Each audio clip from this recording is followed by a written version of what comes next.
তোমরা যারা 2025 সালের মাধ্যমিক পরীক্ষার্থী রয়েছো তোমাদের জন্য এই ভিডিওটি।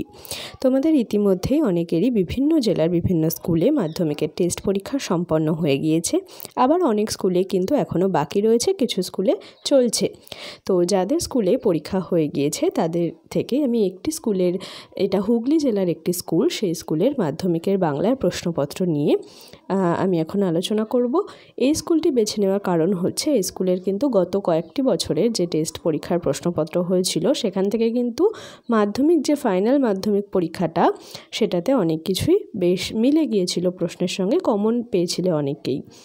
তো সেই কারণেই এই স্কুলটি বেছে নিয়ে তার প্রশ্নপত্র আপলোড করা। দেখে নাও সম্পূর্ণ প্রশ্নপত্রটা, আশা করি অনেকেরই কাজে লাগবে। শুধু টেস্ট পরীক্ষার জন্যই নয়, পরবর্তীতে মাধ্যমিক পরীক্ষার যারা দেবে তাদের জন্য, এবং যাদের টেস্ট পরীক্ষা হয়ে গিয়েছে বাংলা তারাও কিন্তু দেখে নিতে পারো, মাধ্যমিক পরীক্ষার জন্য কাজে লাগবে।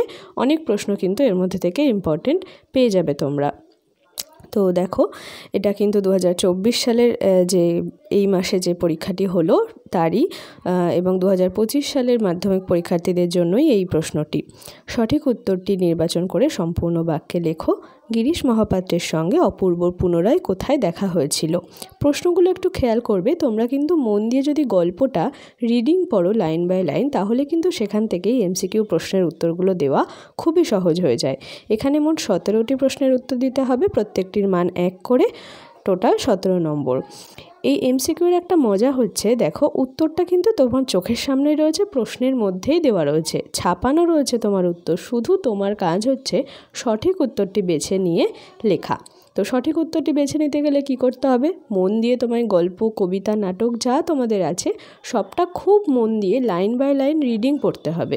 শুধু টিউশনের স্যার ম্যাম বা স্কুলের স্যার ম্যামের ভরসাতেই নয়, নিজের জন্য নিজের প্রস্তুতি একদম 100% করে রাখতে হবে। সে কারণে বাড়িতে নিজেকে মন দিয়ে বাংলা বই বের করে কবিতাগুলো একদম ছোটোবেলায় যেমন আঙুল দিয়ে দিয়ে রিডিং পড়তে, ঠিক তেমন করেই আমি বলবো, আমি আমার স্টুডেন্টদেরও সেটাই বলি, তেমন করে তোমরা লাইন বাই লাইন পড়তে থাকো, দেখবে খুব সহজে তাহলে এই এমসিকিউ 1 নম্বর 2 নম্বরের প্রশ্নের উত্তর দেওয়া সহজ হয়ে যাবে। তো দেখে নাও, এইভাবেই রয়েছে পরবর্তী প্রশ্নগুলো। এই ব্যাকরণের জায়গাটা তোমরা একটু মন দিয়ে দেখবে। এরপর রয়েছে 1 নম্বরের 19টা প্রশ্নের উত্তর দিতে হবে, সেখানে 1 গুণ 19।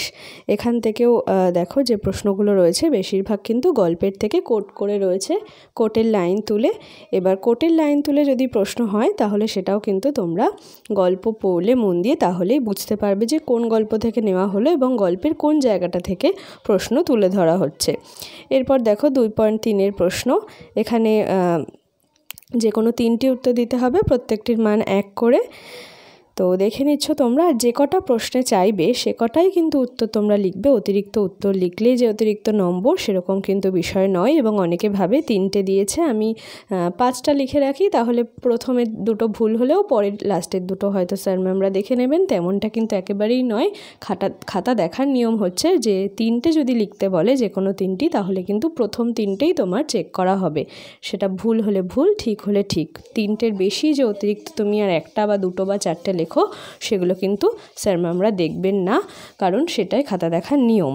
তো সেই অনুযায়ী তোমরা লিখবে, যে কটা চাইছে সে কটাই লিখবে। আর যে প্রশ্নগুলো ভেঙে ভেঙে আছে, যেমন এই যে নদীর বিদ্রোহের কারণ সে বুঝিতে পারিয়াছে, কে বুঝতে পেরেছে নদীর বিদ্রোহ বলতে সে কি বোঝাতে চেয়েছে, 1 + 2 = 3। এই ভেঙে ভেঙে যে প্রশ্নগুলো আছে সেগুলো কিন্তু উত্তর দিলে নম্বর ভালো পাওয়া যায়, তো সেগুলোও দেখো। এরপরের যে বড় প্রশ্নগুলো রয়েছে, দেখো এরপর রয়েছে 5 নম্বরের প্রশ্ন, সেগুলো মন দিয়ে করার চেষ্টা করবে, 5 নম্বরের মতন করেই উত্তর লিখবে।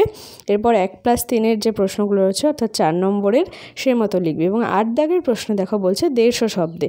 সুতরাং তোমরা কিন্তু বাড়িতে উত্তর লিখে প্র্যাকটিস করে নেবে যে 150 শব্দ বলেছে মানে যে 200 শব্দ করে দেবো, তেমনটা কিন্তু একেবারেই নয়। আবার 150 বলেছে আমি 50টা শব্দে লিখে এলাম, সেটাও নয়। যদি একেবারেই না পারো তাহলে তুমি 50-60টা শব্দে লিখলে ঠিক আছে, কিন্তু 150 বলেছে মানে মোটামুটি তোমার 130 থেকে 160টার মধ্যে তোমার শব্দ হওয়া চাই। 9 দাগে বঙ্গানুবাদ রয়েছে, খুবই সহজ, এটা অনেকেই খুব ভালোভাবে করে আসতে পারে, কমনও হয় এটা। তো দেখে নাও এইভাবে কি কি তোমাদের প্রতিবেদন রয়েছে, প্রবন্ধ রয়েছে, প্রবন্ধের বিষয়গুলো দেখে নাও। মাধ্যমিক পরীক্ষার জন্য কিন্তু খুব ইম্পর্টেন্ট, এখান থেকে কিন্তু অনেকবারই কমন এসেছে। তো সেই অনুযায়ী তোমরা প্রস্তুতি নেওয়া শুরু করো, তোমাদের পরীক্ষার জন্য আগাম শুভকামনা রইল।